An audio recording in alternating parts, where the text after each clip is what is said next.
Yeah. So the priority today is to drive around the assigned areas in the division that we're working in right now.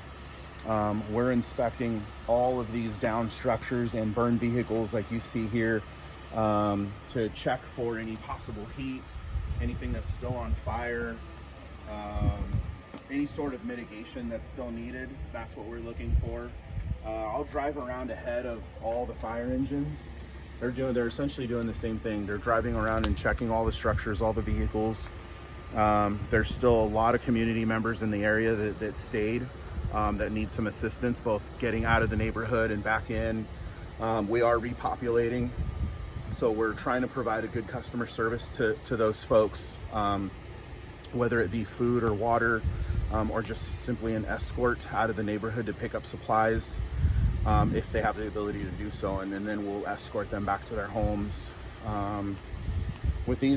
Particularly with these structures and vehicles, like I said, any sort of extinguishment is what we're looking for, any mitigation.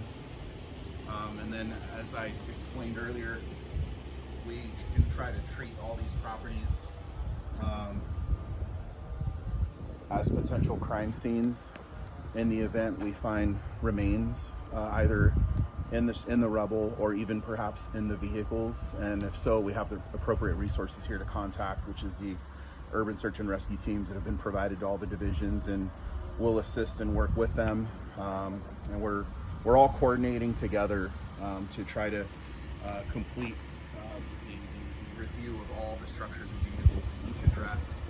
And we have an infrared map that we're using right now that we're able to determine where all the heat is. So we're using aircraft to fly over us both daytime and nighttime, and it's how we're able to identify where there's any hot spots that we just can't visibly see.